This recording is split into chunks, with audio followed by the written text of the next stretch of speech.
Okay, so in this problem we're trying to factor an expression, a binomial because it has two terms, that has negative exponents. So one way I like to think about this is like, let's say I was factoring something like 3x to the fourth plus 2x squared. All right, well this is kind of similar to this example. 3 and 2 have no common factors, they're relatively prime. But x squared and x to the fourth have common factors.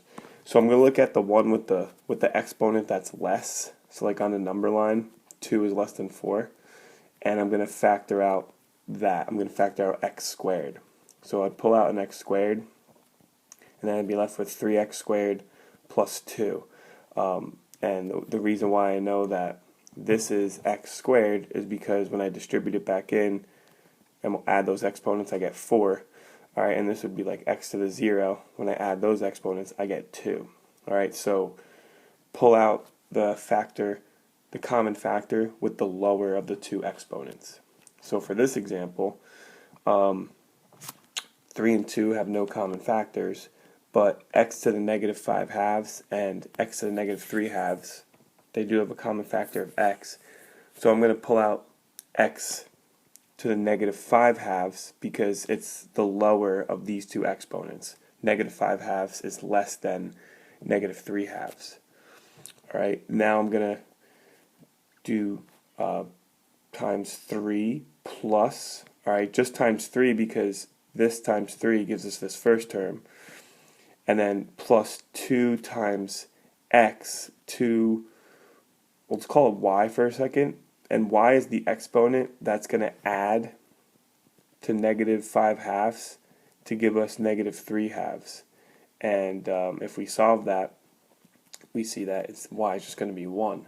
So it's just going to be that, 2 to the x. I'm going to erase this part. So that's pretty much it. You could get rid of the negative exponent now by now writing it like this, or just leaving out in front, but you already factored out that part. So that would work. Like another way you could think about it is to rewrite these. So this would be x times x to the negative 3 halves. That's not true. Sorry. So that's the first term just rewritten, and then this would be 2 times x to the negative 5 halves times x. So I'm rewriting x to the negative 3 halves as this right here, because 1 plus negative 5 halves gives us negative 3 halves. So then what that allows you to do is see these identical factors and then factor that out. And then you're just left with the remaining 3 plus 2x.